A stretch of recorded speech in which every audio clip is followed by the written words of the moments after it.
আদালতে এটা সঠিক প্রমাণ হয়েছে যে তাদের সাক্ষী দিয়েছিলেন 164-এ, সেখানে তাকে অন্ডকোষ চেপে হত্যা করা হয়েছে। আদালতে তাদেরকে মানে সব সাক্ষী বিবেচনা করে সব সাক্ষীর দেওয়ার পরিপ্রেক্ষিতে প্রমাণিত হয় যে পরিকল্পিতভাবে ভিকটিমকে হত্যা করেছে এবং লাশ গুম করেছে। হত্যার কারণটা প্রথমে আমরা যেটা জানি যে তার কাছে কিছু টাকা পয়সা, আমার ভাগ্নি ওই মহিলার কাছে টাকা পাইতেন, রোমানা, সেই টাকা পয়সা তাদেরকে না দেওয়ার জন্য তারা পরিকল্পিতভাবে বাসায় ডেকে নিয়ে তাকে পরকীয়ার নাম করে তাকে অন্ডকোষ চেপে হত্যা করে।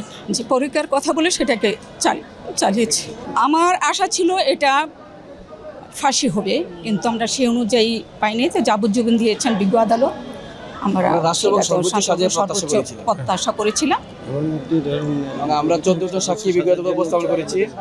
এই দ্বন্দ্বিতরা কি করেছেন, তাদের পূর্ব পরিচিত হিসাবে তাদের কাছে তাদের বিভিন্ন সুযোগ সুবিধা এই ব্যবসায়ীর কাছে নিতেন, আর্থিক সুযোগ সুবিধা, এবং সেই সংক্রান্ত বিষয়ে অনেক টাকা পয়সা এই ব্যবসায়ী তাদের কাছে পাওনা হয়।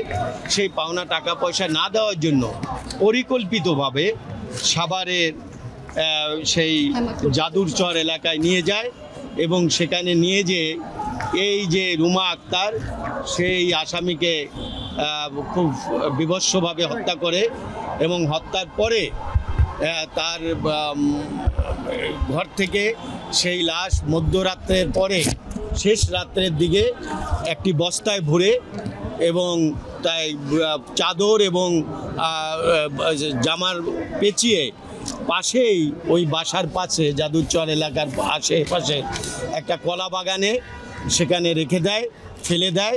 এই লাশ গুম করার উদ্দেশ্যে ওখানে ফেলে দেয়।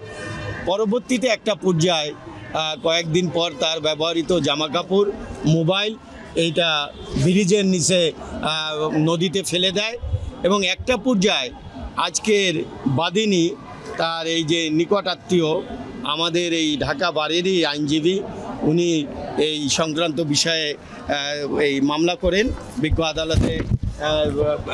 প্রথমে সে এখানে কোতোয়ালি থানায় সে জিডি করেন, পরবর্তীতে পল্টন থানায় জিডি করে। সেই জিডির ধারাবাহিকতায় একটা সময় র্যাবকে অভিহিত করেন, র্যাব 3-কে। সেই র্যাব 3 সারা বাংলাদেশে এই বিষয়টা মনিটরিং করেন এবং একটা পর্যায়ে সাভার অঞ্চলের র্যাব 4-এর সহযোগিতায় একটা পর্যায়ে আবিষ্কার হয় যে একটা অজ্ঞাতনামা লাশ এই কলাবাগানের এখানে পাওয়া গেছে।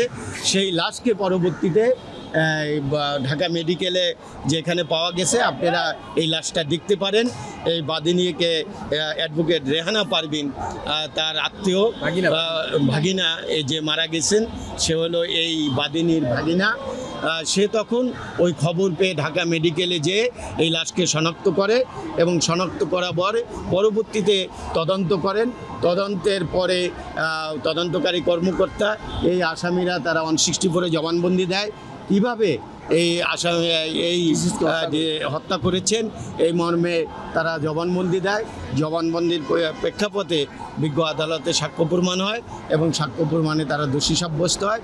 বিজ্ঞ আদালত আজকে তাদেরকে যাবজ্জীবন কারাদণ্ড দণ্ডিত করে। ধন্যবাদ। আমরা একটু বাদিনীর সাথে হ্যাঁ,